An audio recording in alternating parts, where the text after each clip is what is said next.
let's look at this side of the notes right here, and we're going to be talking about polynomials. A polynomial is simply a variable expression, right? Poly means many. So yeah, many terms, it's just a variable expression. What's the difference between an equation and a variable expression? An equation has an equal sign. So in case you forgot, an equation is something like x plus 3 equals 5. An expression is just x plus 3, right? So a polynomial is simply a variable expression. This is technically a polynomial, but to be more precise, you could say that it's a linear binomial. Linear because it has the highest exponent of 1, and binomial because it has two terms. I know that might sound weird, but by the end of this lesson right here, you should be fluent with the vocab words. So a polynomial is just a variable expression, all right? We don't want imaginary values in there. You don't want negative exponents, right? So here we go. That's the first vocab word. The second vocab word is degree. Okay, degree is not the deodorant. Degree is, that was a joke, all right, forget it. Yeah, thanks for laughing. The degree is the highest exponent of a variable expression. Okay, the highest exponent. So if I asked you, what's the degree of x plus 3, what's the highest exponent that you see there? 1, right? 1. Can't say 0, right? There's an invisible 1 right here, so the degree is 1. So keep that in mind, guys. The degree is simply the highest exponent that you see in a variable expression. So what if I wrote something like x to the second plus 5x minus x to the third plus 8? What's the degree on that one? 3. That's right. Okay. So we know that the degree is simply the highest exponent. Moving on to the next vocab, standard form. Now we know a standard form quadratic trinomial function or quadratic trinomial equation was ax squared plus bx plus c. You guys remember that, right? Okay, those are parabolas. Now we are moving away from quadratics and moving on to higher degree polynomials. So what do I mean by higher degree? We're going to have powers of 3, 4, 5. And standard form simply means from highest exponent down to smallest. So when we did long division, you wanted to write your polynomial in standard form from highest exponent down to smallest. So right here, the definition, standard form, it's a polynomial written in order from largest exponent down to smallest. So if I told you this third degree polynomial, is it in standard form? Yes or no? No. Okay, so if I told you rewrite this in standard form, what would you write if I told you to rewrite it in standard form? Negative x to the third, and then plus x squared, and then plus 5x, and then plus 8. All right, cool. That's going to be one of the type of questions that you're going to see on the next quiz, and very likely on the final exam itself. So it's very easy. Standard form is just reorganizing your polynomial from highest exponent down to smallest, which we kind of already did when we did long division or even synthetic division of polynomials. All right, so moving on to number 4, leading coefficient. What does the word leading mean? If somebody's leading a parade, what does that mean? They're out in front, right? Yeah, okay, in charge, yeah, they're out in front. If you're leading the race, you're out in front. So leading is going to be out in front. Coefficient, we should all know that that's a number in front of a variable, okay? So leading coefficient is the number that's out in front of the polynomial that's in standard form. It has to be in order. So the coefficient, the number of the first term of a polynomial in standard form. Okay, so if I gave you this red one, let's ignore that it's in standard form, right? If I gave you this red one and I told you, what would the leading coefficient of this third degree polynomial be? What would the leading coefficient be? I mean, it's already down here, but what would the leading coefficient be? -1. Coefficient is the number that's out in the front, right? So if they do, you will see these where I give you a polynomial that's not in order, it's not in standard form. You're going to first have to put it in order and then identify the number, the coefficient that's in front of the variable of the term that has the highest exponent. So the leading coefficient would be -1 in this case. All right, leading coefficient is simply, well, okay, what about this guy? What's the leading coefficient of this one? 1, right? The number that's in front, the 1 right there. So leading coefficient is simply the number that's out in the front. All right, and we should know constant, right? If somebody is constantly bugging you, what does that mean? All the time. All the time, right? So constant doesn't change. And that's exactly what, that's exactly what a constant term is in math. It's something that doesn't change. What changes? Variables change, right? Variables, sometimes x could be 5, x could be 3. A constant doesn't change. It doesn't have a variable. Like the number 5, right? That's a constant. It's always going to be 5. If I asked you what's the constant of this binomial, what would you say? 3. It's the number that doesn't change. Why? Because it doesn't have a variable. If it had an x right here, it would change. If x is 1, it would be 3. If x is 2, it would be 6. Make sense? So a constant is just a number that's at the very end of a standard form polynomial. That's what it says right here. A constant term is the number to the far right without a variable of a standard form polynomial. Now sometimes you'll have a standard form polynomial like x to the 5th minus x to the 3rd plus x squared minus x, right? And I ask you, what's the constant right here? What would the constant be right there? 0, right? What would the leading coefficient be right there? 1. What's the degree of this polynomial? 5. Okay, so remember, degree, highest exponent, standard form from highest to lowest.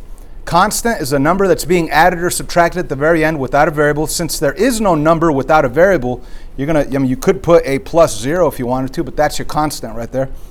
Your leading coefficient will be the number that's in front, and since there is no number, that would be an invisible 1.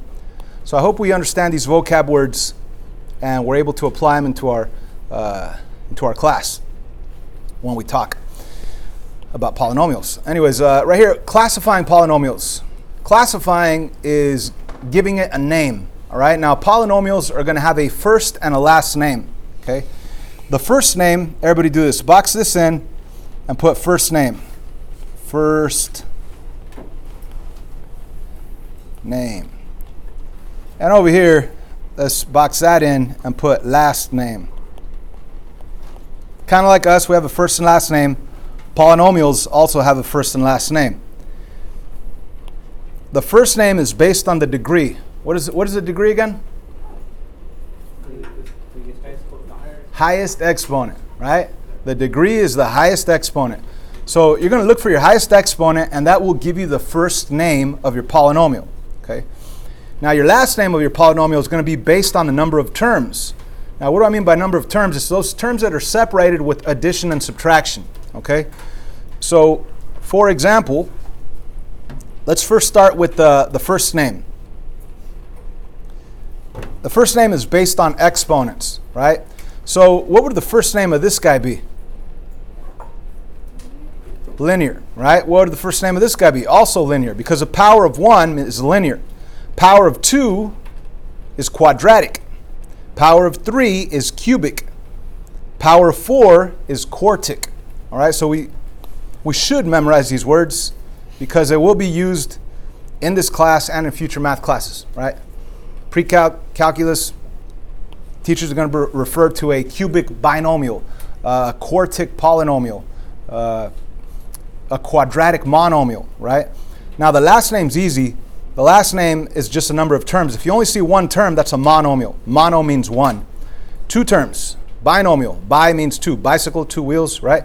Trinomial, triangle, right? 3. 4 or more is simply poly.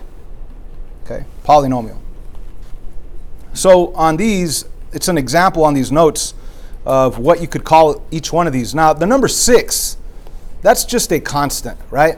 It's pointless to say constant monomial. You already know it's just a number, but yeah, it's just a constant. But if you wanted to, you could give it the last name monomial because it's only one term, but I would just call it a constant. This guy right here, that's a linear because the highest exponent is 1, monomial because there's only one term. How many terms do we have here? 2 terms, right? So what would we call this? A linear because of power of 1, binomial. This guy right here is a power of 2. That's a quadratic trinomial because there's 1, 2, 3 terms. This is a cubic binomial. This is a quartic polynomial because there's 4 or more. You just go to polynomial on the terms. Okay. What if I were to do this right here? What would that be now? Cubic trinomial. That's right. What if I asked you, what is the constant of that cubic trinomial? 1. What is the leading coefficient of that cubic trinomial? -7. What if I ask you this? What's the coefficient of x. The coefficient of x. You see, x is right here. Coefficient is simply the number that's in front of the variable. Yeah, -5. Okay. What is the leading coefficient now of that quartic polynomial? 2. All right. What's the coefficient of x squared? There is no x squared, right? So you would say 0 if I asked you for the coefficient of x squared. What's the constant of this quartic polynomial? 1. All right, cool. What's the leading coefficient of the quadratic trinomial? You're probably thinking, which one's that? Which one's a quadratic trinomial? -x squared plus 2x minus 5. What's the leading coefficient here? -1. What's the constant? -5. What's the coefficient of x? 2. All right, let's go to the linear binomial. Which one's that one? The linear binomial. 3x plus 1, right? What's the leading coefficient there? 3. What's the constant there? 1. What's the degree? 1. Okay, cool. So I think we understand this. Again, these notes are, it's all written out for you. I tell you that this guy right here is a cubic binomial. Okay, so we should start referring to these polynomials with their appropriate names, first and last names. Let's flip this paper over, guys. So we will be asked questions. It says right here, review of 5.3 part A. That's what we just went over. We will be asked questions with regards to the vocab. So let's use this f of x function to answer the following. Okay, f of x is just the name. It could be f of x, it could be g of x, it could be h of x. So it's just the name. Number 1, state the leading coefficient. What's the leading coefficient? Everybody please write that down right here in your notes. Yeah?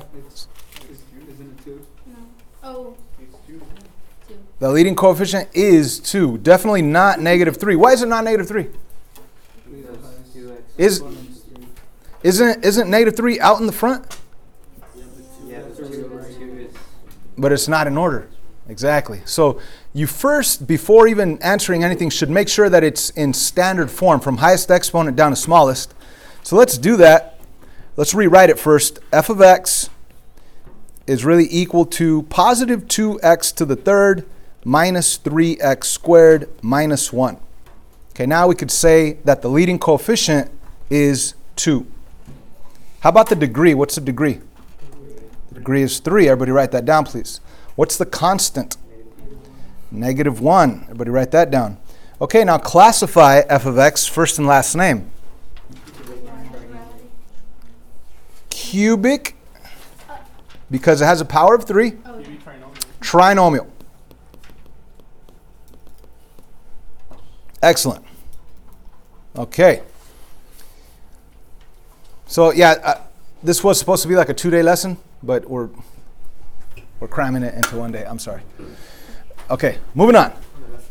So the really fun part from yesterday, which was really a couple of minutes ago, will be doing math with functions. So here's an example. This says g of c minus 1 minus 3g of 2c when g of x is this. What the heck? Crazy, right? This is as crazy as it gets. If you understand what I'm about to do, you'll understand anything on this section. So do we remember that g of x is just a name? Yeah. Yes. What if I were to tell you, or what if I told you find g of 2? What would that mean? That we would plug in 2 in every x. Plug in 2 into every x, and that's pretty easy to do, right? I mean, and this is what we call function notation. Notation is just to get a phrase and make it smaller and like a quick note. So this right here is function notation. Instead of saying, I want you to plug in the number 2 into each x value of the g of x function, I mean, that's a whole long sentence, right? Instead of me saying that, all I could just write is g of 2, right? And that's what you would do. You would plug in, and when you plug in, of course, we use parentheses where we're plugging in our value. So you'd plug in 2 right there, 2 right there. It'd be 2 squared, which is 4. 5 times 2 is 10, minus 6. You don't have to copy this down, by the way. If you are, that's fine. But this is just an example of what function notation is. This is 14, take away 6, which is 8. So if I did ask you what's g of 2, that just means plug in 2 into all of your x values in your g of x function, work it out, and you get your answer 8. But that's not what they're asking for right here. They're saying find g of c minus 1 minus 3 of g of c, I said that wrong, 3 times g of 2c. So the first thing to do is find g of c minus 1. So let me go back and erase this stuff right here, make more space. So they're asking us to do something right here. What are they asking us to do? To go to our g of x function, and instead of plugging in 2, what am I going to plug in? C minus 1. It's a binomial. We're going to plug in this linear binomial into the x positions of g of x. So you would first start by looking at your g of x function and putting parentheses instead of x's, putting parentheses, and then you're going to plug in that c minus 1. So you will have parenthesis squared plus 5 times parenthesis minus 6, right? Parenthesis squared minus 5 times parenthesis minus 6. And instead of the number 2, we're plugging in the binomial c minus 1. So let me put this in red. C minus 1 is going to go right in here. C minus 1 is going to go right in there. And this is a lot of math. Right here we have a binomial squared. You cannot distribute the minus sign, the power of 2 because there's a minus sign, because it's a binomial. The only way you could distribute the power is if it were a monomial. So right here you would actually have to multiply c minus 1 times c minus 1. So when you distribute c times c, that's c squared, c times negative 1, that's negative 1c, negative 1 times c, that's negative 1c, negative 1 times negative 1 is positive 1. So you would get c squared minus 2c plus 1. And then we would plug in, or we would distribute 5 times c and 5 times negative 1 over here on this next one. So 5 times c, that's going to be a plus 5c. 5 times negative 1 is going to be a minus 5. And then at the very end, we have the minus 6 that simply comes down. So what we really have is this ginormous, long variable expression that could be simplified. So let me bring down the plus 5c, bring down the minus 5, bring down the minus 6. And we have all these terms, c squared, c numbers. So let's combine the c squared with the c squares, which there is no other c squares. So your final answer on this first part will be c squared. And then we have minus 2c plus 5c, that's plus 3c. And then we have all the numbers, the 1 with the minus 5, that's minus 4, with the minus 6, it's minus 10. Everybody agree? We are not done. Yeah, we pretty much have done half of it. Like I said, I picked the hardest possible one in this whole section. You see, all we've done so far is plugged in c minus 1 into the g function. We still need to subtract g of 2c and then multiply it by 3. Right? I should have said multiply by 3 and then subtract at the very end. So yeah, you could call it negative 3. That's a safer way to do it. So let's first understand g of 2c. So this is what I'm going to do. I'm going to take this minus 3. I'm going to rewrite over here minus 3. I'm going to put brackets. And let me do this g of 2c and put it right in here. So in every parenthesis, I'm going to put a 2c. So I'm going to put parentheses squared plus 5 times parentheses minus 6. And in each of those parentheses, I'm going to put a 2c. And then we are going to simplify. Let's work on, bless you, on the inside of the brackets. 2c squared, 2c times 2c is 4c squared. So we have a 4c squared. Let's still keep the brackets out here. And then we have 5 times 2c, that's going to be 10c, positive 10c.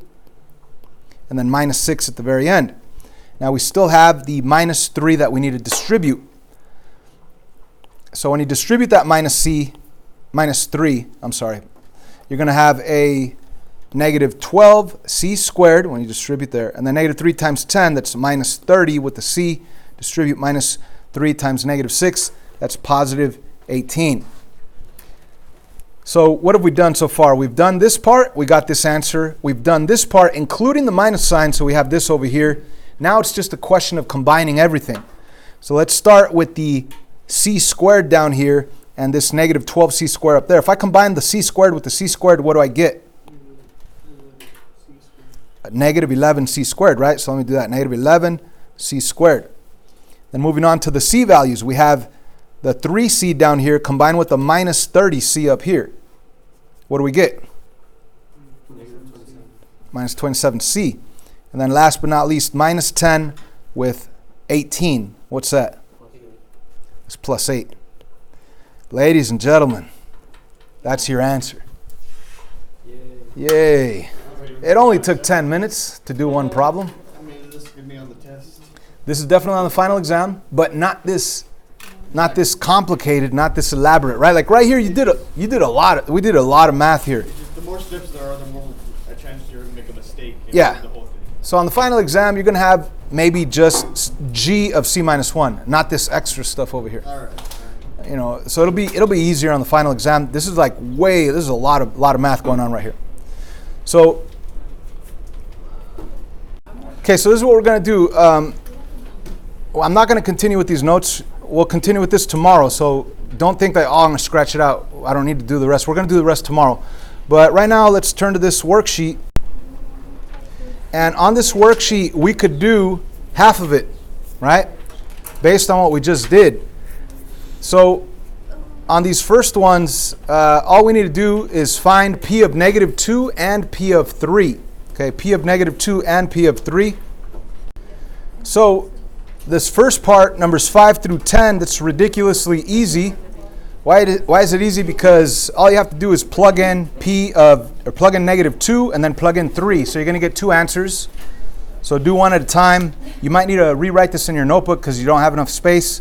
So let's just do P of 2 on number 5. Everybody write down P of negative 2. I'm sorry, I said P of 2. P of negative 2, what's that going to be? It's going to be parenthesis to the third minus parenthesis to the fifth.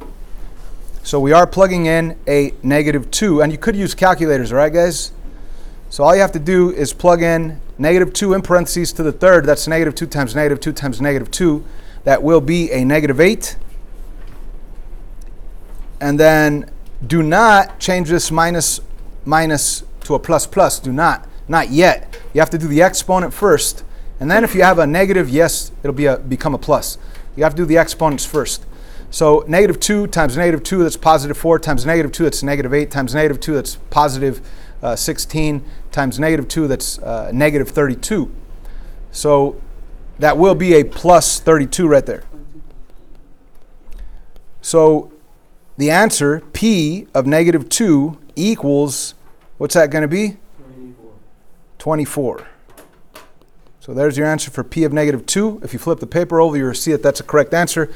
You probably need to write these in your notebook. Okay, this stuff will be on the test, on the final exam. But then you got to go back and do P of 3, right? So let's do P of 3 right there. So P of 3 is going to be x to the third power minus x to the fifth power, and you're plugging in 3 right in there. Use a calculator. So with the calculator, you'll figure out that 3 to the third is 27 minus 243. 3 to the fifth is 243. And 27 minus 243 with the calculator is negative 216. Thank you very much for the calculator help. So that's your answer for P of 3. If you check the back, that should be your answer there. So 24 and also negative 216 are your answers. So that's the easy part. And you know what? Let's not get too crazy. Let's do numbers 7, 8, and 9. How's that? 7, 8, and 9. So that's what we're going to assign. 7, 8, and 9. Now down here, it gets more fun because we're not simply plugging in the number 8. We're actually plugging in a linear monomial, 8a. Or on number 14, we're plugging in a linear binomial, x plus 2. Or on number 15, we're plugging in a quadratic binomial, right? So definitely gets fun when you're not just plugging in numbers, when you're plugging in variable expressions. And we do have two different functions, a p of x function and an r of x function. So you have to be paying attention to see which one you're actually going to use. So right here we're going to be using the p function, and it's going to be 3 parentheses squared minus 4. So let's all write that down right here. The p function of 8a. Actually, instead of writing it down, you could just go right here. 3 parentheses squared minus 4. Again, we're using the p function right here, replacing x with parentheses. And now inside of those parentheses, we're going to plug in the value 8a. 8a. So we always begin with exponents. 8a squared, that's 8a times 8a, that's 64a squared. Bring down the multiplication of 3 that's in front and the minus 4 that's in the back.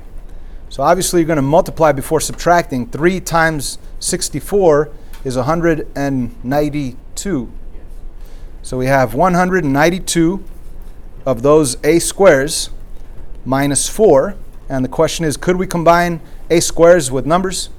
No, so that's our final answer right there. That should be the answer that you have on the back side of your worksheet. Again, it gets way more fun when you have like plugging in binomials, quadratic binomials, linear binomials, right? On the example we did in our notes, that one was ridiculous. These are a lot easier. These are more like the questions you're going to see on the actual test. And we're going to learn about end behavior tomorrow. Okay, so don't worry about 17, 18, or 19 right now. Don't cross them out. We're actually going to do them tomorrow. Okay, so you have the rest of the class to work on this.